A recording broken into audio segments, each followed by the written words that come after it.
Hi everyone, it's Renee LaDolce from College Out of the Box. Today's topic we're going to talk about is don't know what to major in or what your passion is? Here are some great tips to help you figure that out. You know, I talk to college students across high school students, college students, adults across the United States all the time, and this is a huge topic. A lot of students just don't know what their passions are anymore. They're so caught up in the day-to-day life and trying to graduate from high school and get into the college that they want that they're just go, and they don't even know what their interests are. So I'm going to give you a couple statistics and then we'll get into the topic of the day. So did you know that only about 36% of students graduate within the 4-year period of traditional college?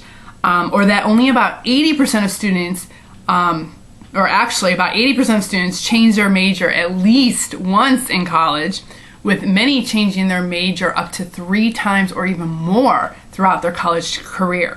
So I always say, don't fall into that trap. Don't be one of those statistics. So today, we're going to go over some of the mistakes that students make in choosing a major and how you can avoid those mistakes, hopefully, as well as some easy tips to help you choose the path that may be perfect for you.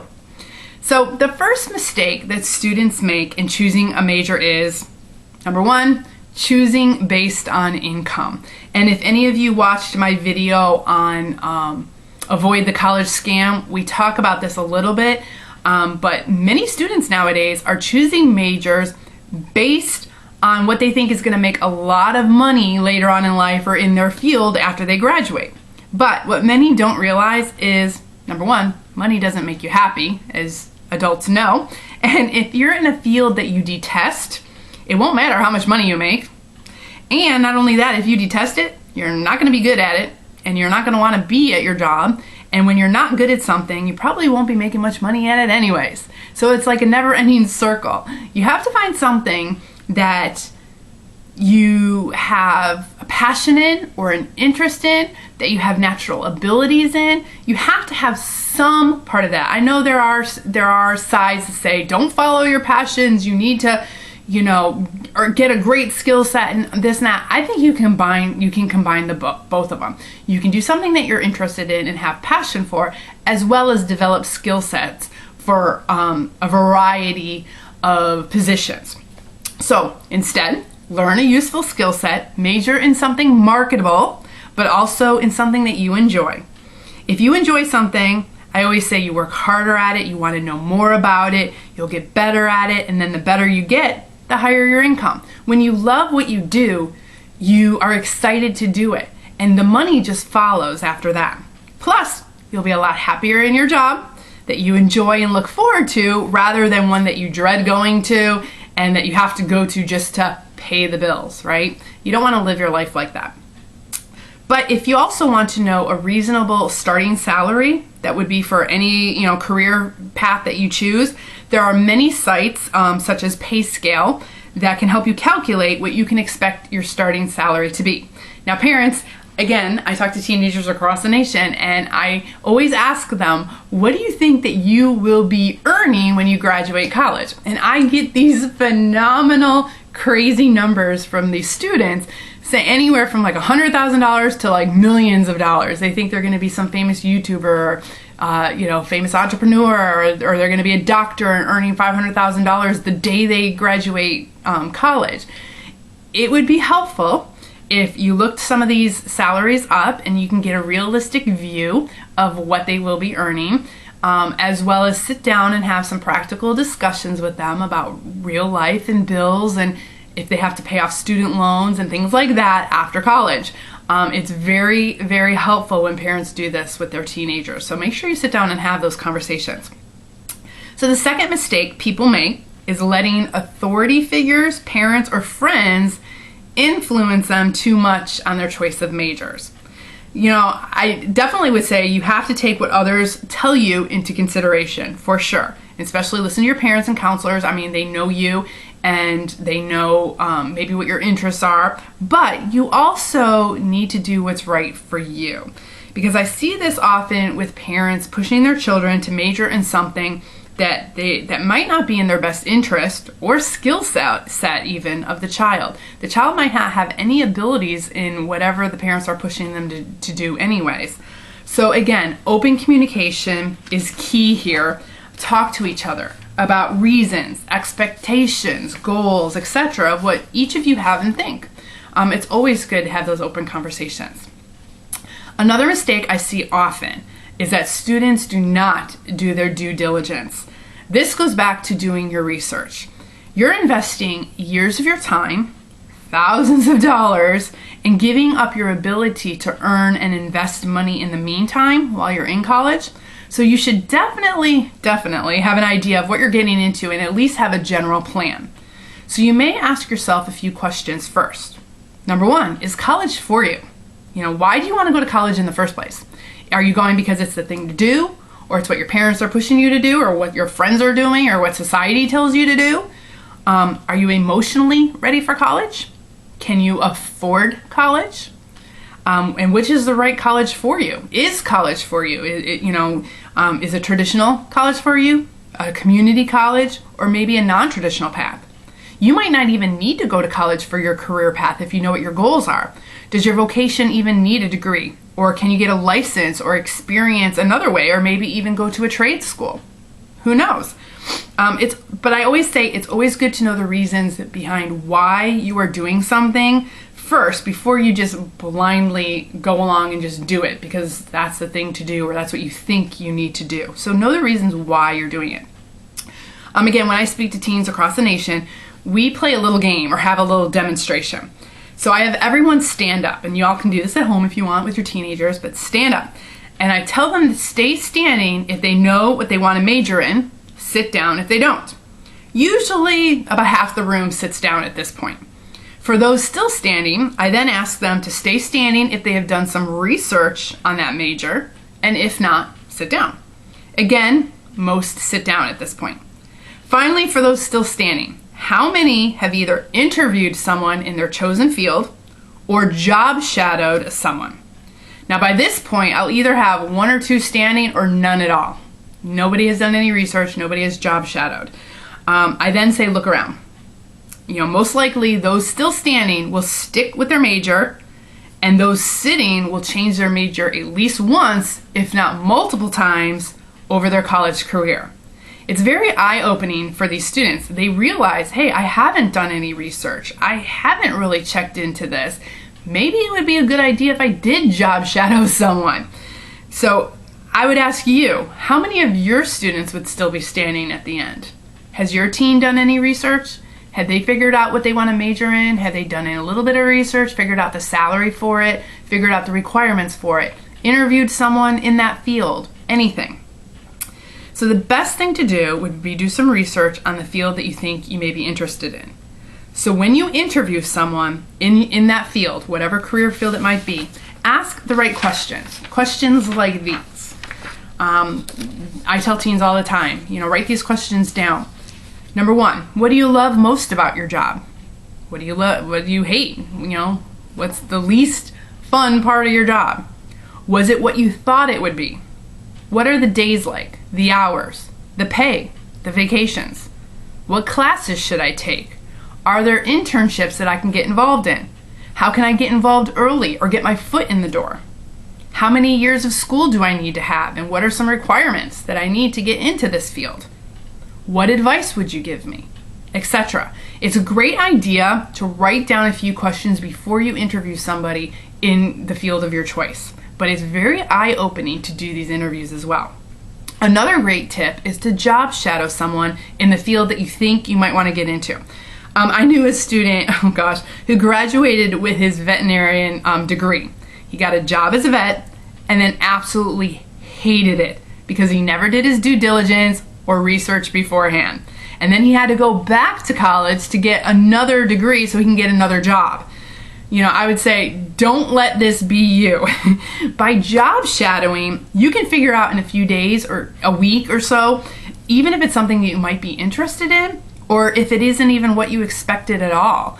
I've had many students job shadow somebody in the field that they thought they'd be interested in and realized it wasn't for them. But then On the flip side, I've had many who job shadowed and found out, oh my gosh, it was more than they expected, and now they're really excited, and it actually fires them up and gets them ready, and it gets their juices flowing where they want to set their goals and start taking the classes, and it makes them more invested in their education and in their future, which really is helpful.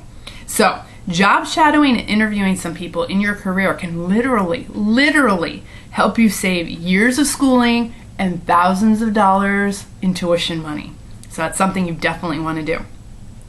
Also, have you considered if your career path is location specific? Now, some careers are location specific and you don't even know it. What I mean by that is, like students who want to become astronauts, for example. They will most often be located either in Houston, right, where NASA is, or even in Fort Lauderdale. Or students who want to become politicians will often spend time in New York or the state capital, right? So depending on what your major is, you may want to start thinking of applying to a college near that location where you most likely will be working in. Because this will actually help you land better internships, better connections. You can get some maybe part-time jobs in the area for your career, as well as get a feel for the environment that your career, for the career that you might want to pursue. So that's a thing that I don't think many people consider when they're thinking about colleges. So when you're thinking of your dream career or major, research if there are specific areas in America or around the world that are hubs of that profession. And those are the schools that you actually want to try to get into. You'll probably find at least one school in the area that is well known for its programs in your area of interest. Okay? Again, that is one that a lot of people don't think about. Also, which schools are best known for your interests? Do these programs have a good reputation for helping students find employment in your field after graduation? Many schools have school programs or counselors or things that will help you get your career off the ground afterwards. They'll help you find jobs and things like that. Other schools don't help you at all. They expect the student to do it all on their own. So these are questions that you might want to ask the school. Also, which schools offer world-class instructors who are still valuable assets in your industry? These are your connections. These are your foot in the door. These are the people who can really help you with your career. So the fourth mistake that students make in choosing a major is not getting any experience. Y'all, the classroom experience is not the real world. You need to get real experience. Get a relevant part-time job. Find an internship, volunteer, job shadow, again, etc., etc. Get your foot in the door in some shape or form. Find a way that you can get some practical experience and get a taste of how it really is and really can be for you. You can also learn a lot from visiting job fairs in colleges or attending events on campus. Colleges a lot of times have open houses or accepted student days where department representatives will answer questions and offer you their knowledge. These are priceless. Just go and talk to these people. There are also then students around that you can talk to who graduated, who have the same major that you want to major in, who have graduated, who are in the field that you might want to get into, and they can give you some insight and some helpful tips as well. Okay, so the next mistake many make is following their friends. They do this for going to college. They'll go to college because their friends are going to a certain college, and they also do this with majors. So like we said before, don't go to a college just because your friends are going to that particular college. And that goes for majors just as well. I often hear kids talking about picking majors because that's what their friends are doing, and then they can take classes together and study together and have fun together. And that's all well and good, but you need to do what's right for you. Don't follow the crowd and do what everyone's telling you to do. You really need to do your research and do what's right for you. Okay? The sixth mistake that many students make in choosing a major is they don't have specific goals. What would bring you closer to your goals? Do you have the resources you need? Is this school going to help you with that? Do you have a game plan? For example, if you don't have at least a tentative 4-year plan before going and entering college, I will tell you right now, you will not graduate within the 4 years. Most students take anywhere between 5 to 7 years to graduate now. You always hear college is 4 years. Not anymore. I dare you to ask around and ask the students, ask any student on campus how long they've been in school. It's a rare minority that you will find that actually graduate within the 4 years. So you need to have a plan ahead of time or you won't graduate. According to the National Center for Education Statistics, just 41% of first-time, full-time college students earn a bachelor's degree in the 4 years. And only 59% earn a bachelor's degree in 6 years. 6 years, 59%, that's it. You need to know ahead of time what classes you need for your major, when those classes are going to be available, how easy or hard it is to get into those classes and how fast they'll fill up, etc. I will tell you, colleges are making it harder and harder for students to graduate on time because number one, they're a business and they want your money. They want to keep you there as long as possible.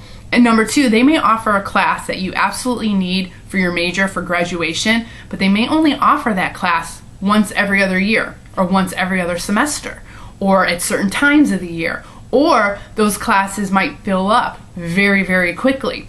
So I've talked to many, many students who just figured, oh, it's registration day, no biggie, I'll sign up for my classes later, I'll be able to get in, whatever. And they don't realize that this one class that they absolutely need for their graduation fills up faster than any other class, and they need to be in line first thing in the morning, and many of them miss out.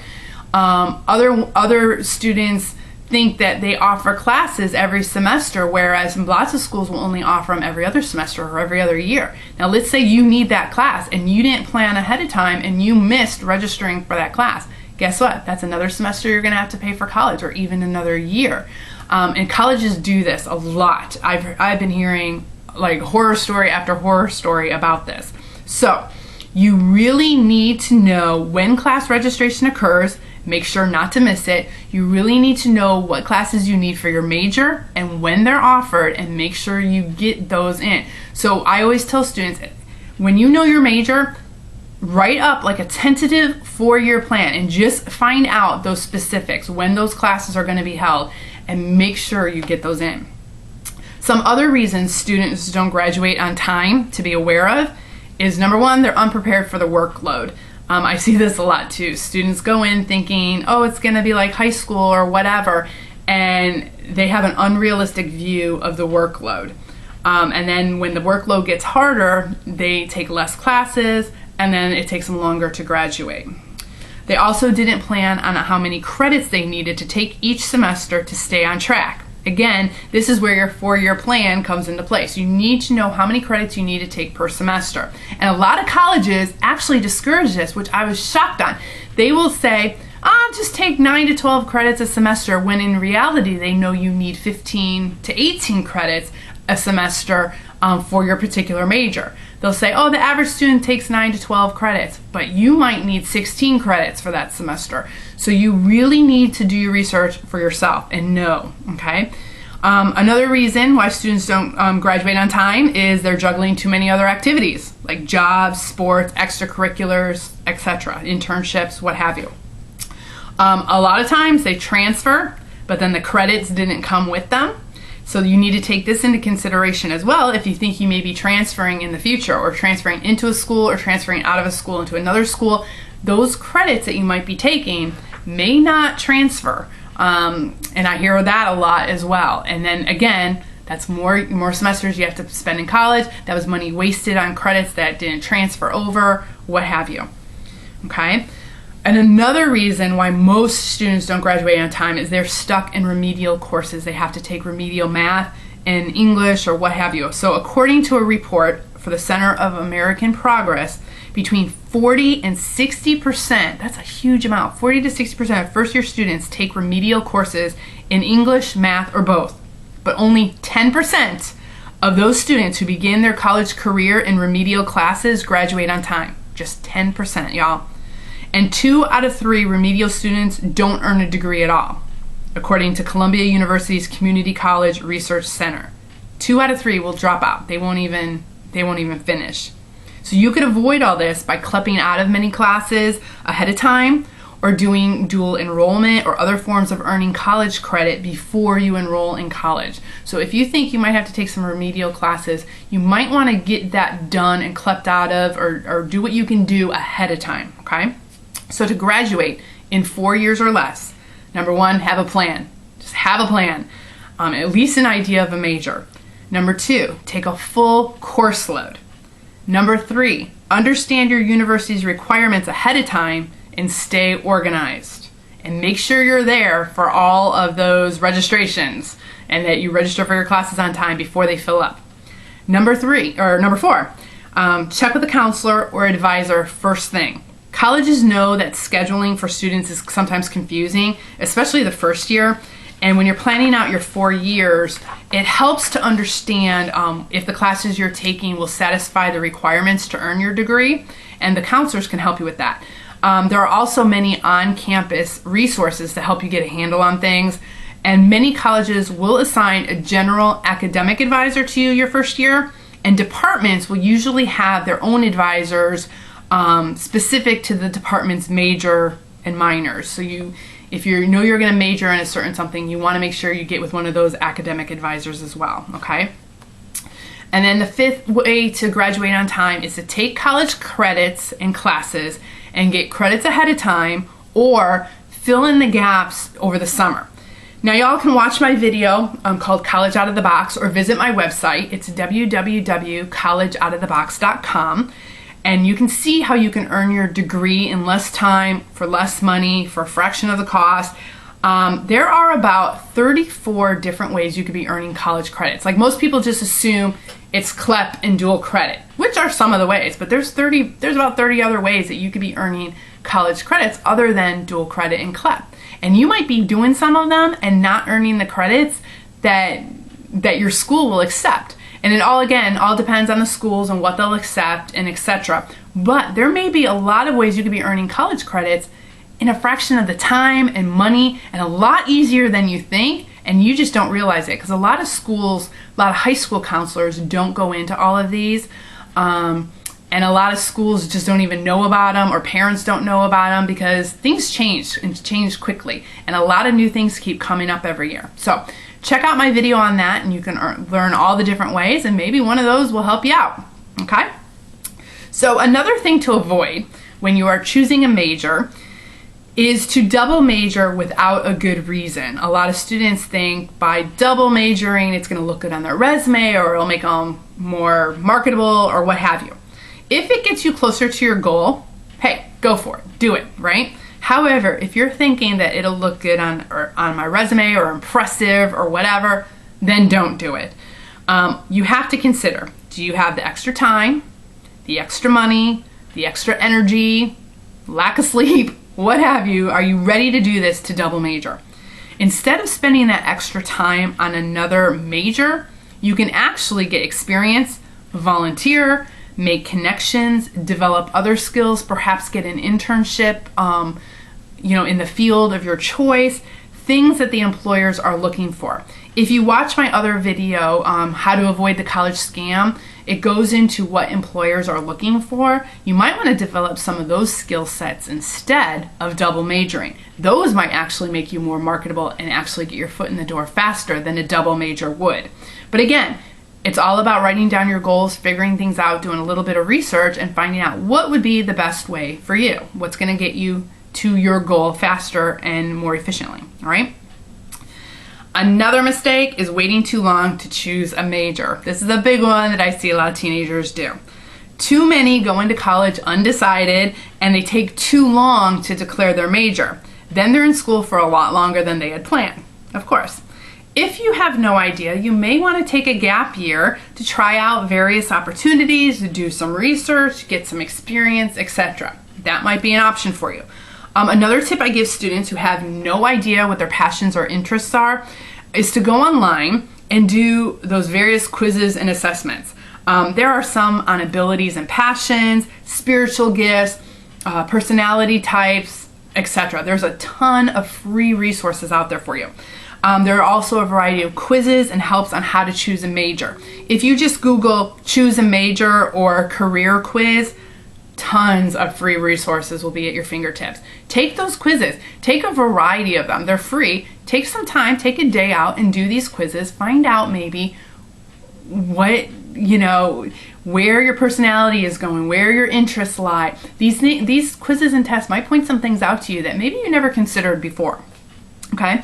Another little activity I give high school students is get a college course catalog. If you have no idea what you want to major in, just get a course catalog from some university near you and go through the catalog and just start circling all the classes that interest you. And after a while, you are going to see a pattern emerge. You might see that you're circling, theater classes and production or photography classes or video making classes or what have you. You might be more the artsy type. Or you might realize, all these science classes or archaeology classes are piquing my interest, and you're circling science and archaeology, or you're circling a whole bunch of STEM classes, or you're circling maybe education classes, what have you. After a while, like I said, a pattern emerges and you'll start seeing maybe a little bit where your interests are lying or what is piquing your interest. And that might lead you on a path to start discovering maybe a new career field for you. Okay, so do that. Don't really think about it. Just start circling anything that looks of interest to you. You can also ask yourself some questions to discover where your interests or passions lie. Now, I love doing these with adults as well. I just did a Bible study with a bunch of women who were trying to rediscover their passions later on in life after raising children and all that, and we had a great time doing this. So this works for literally anyone. It could work for adults, children, teenagers, people getting ready to try to figure out their majors, whoever.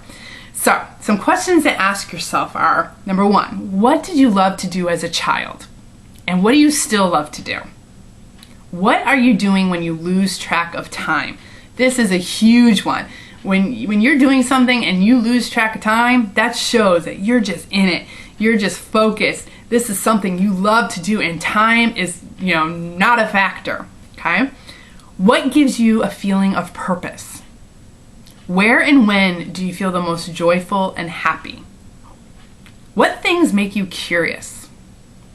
What are some things that you just can't stop talking about? All these questions can maybe stir up some things in you. Be like, I never thought of it that way, and maybe I am interested in that.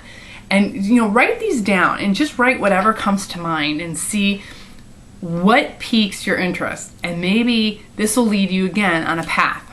Okay, now, another activity I have, and you can do this right here, right now with me.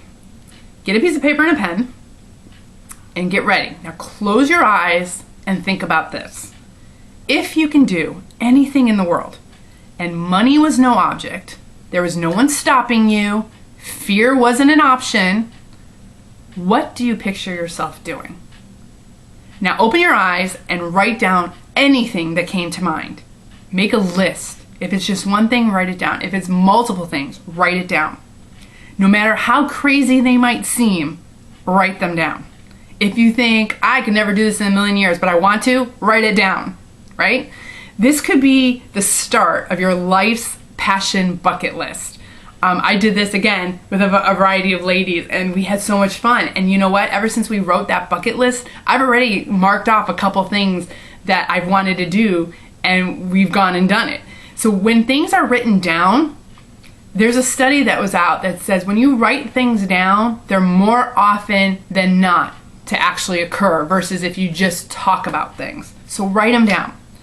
So you also, by writing this list down, may actually see a pattern which could direct you towards a career. For example, if your whole list is like outdoor activities, like I want to go diving, I want to climb mountains, I want to, be researching bugs in the wild, whatever it is, if you see that pattern, you won't be happy in a career where you're working inside in a cubicle, right? You'd be miserable.